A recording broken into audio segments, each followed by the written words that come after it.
En este video vamos a desarrollar la inflación estructural. Este enfoque de inflación estructural, junto con el de inflación inercial, son los dos enfoques en los cuales autores latinoamericanos y argentinos en particular han tenido cierta responsabilidad en su desarrollo.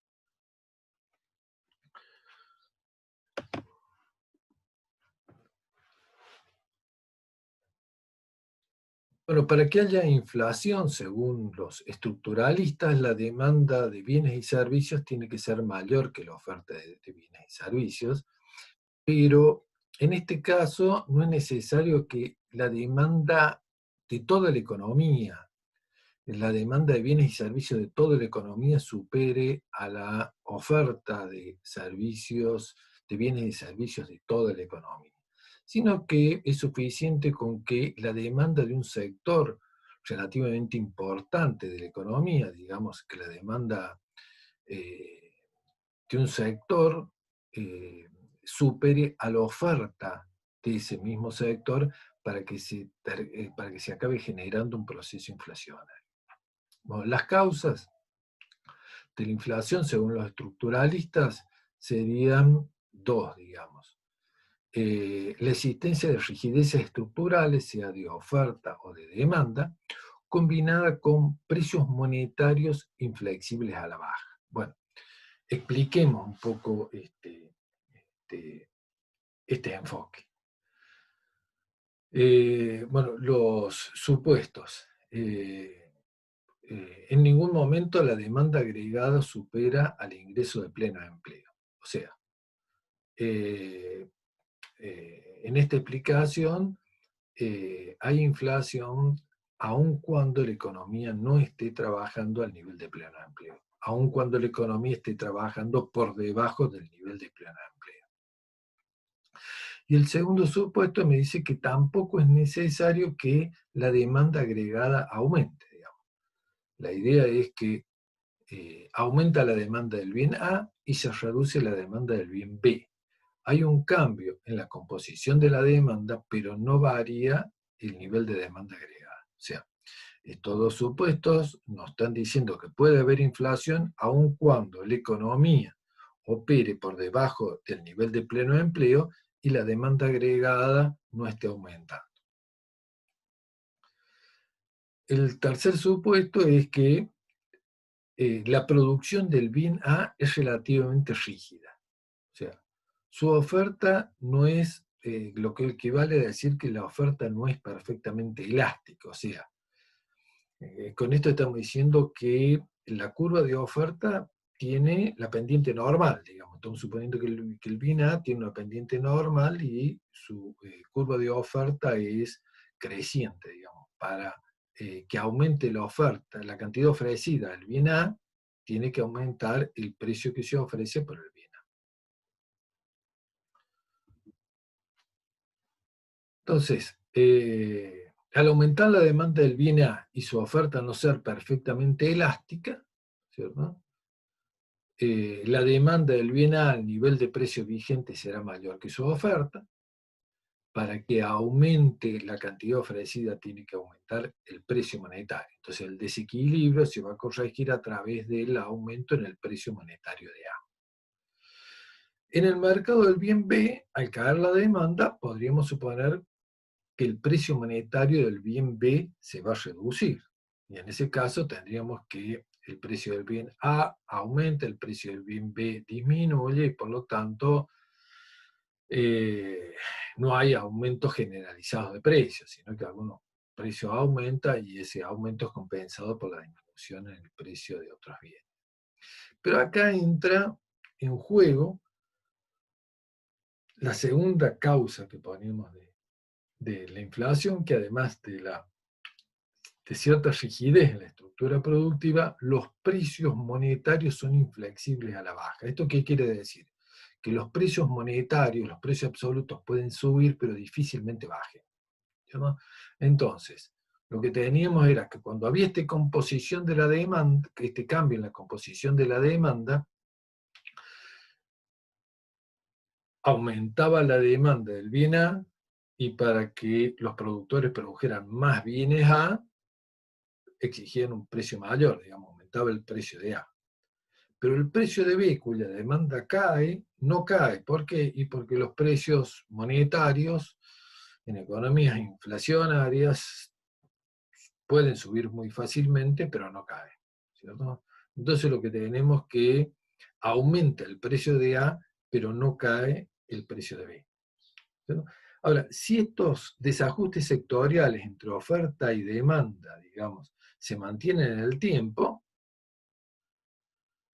eh, estamos en el origen de un proceso inflacionario. Por ejemplo, ¿cuáles serían sectores relevantes de la economía? Y, por ejemplo, el sector de la energía, la producción de alimentos, el sector,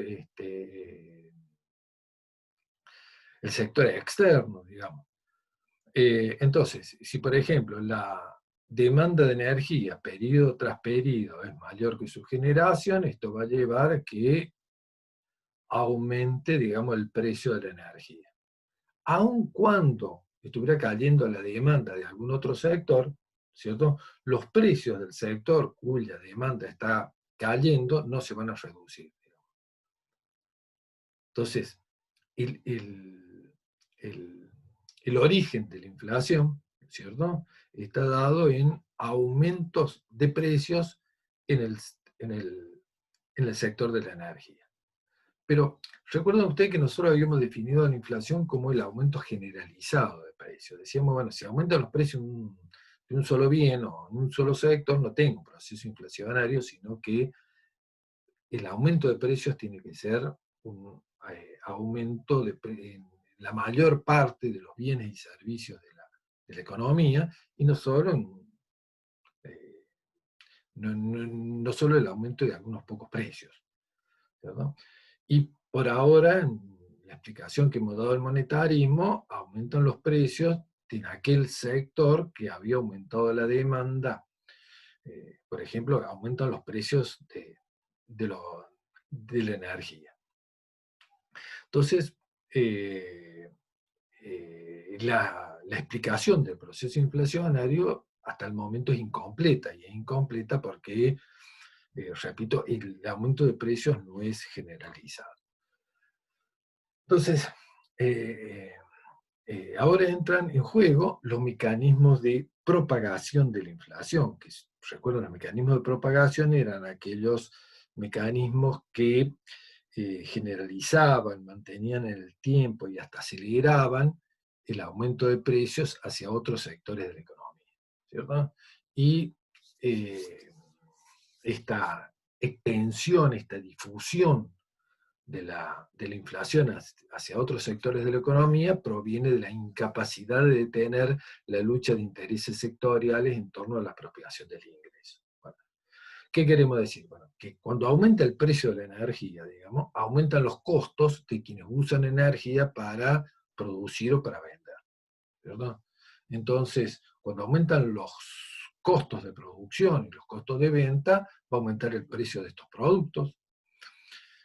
Cuando aumenta como la energía se utiliza para producir casi todos los bienes y servicios, bueno, eso va a implicar una fuerte caída en los salarios reales.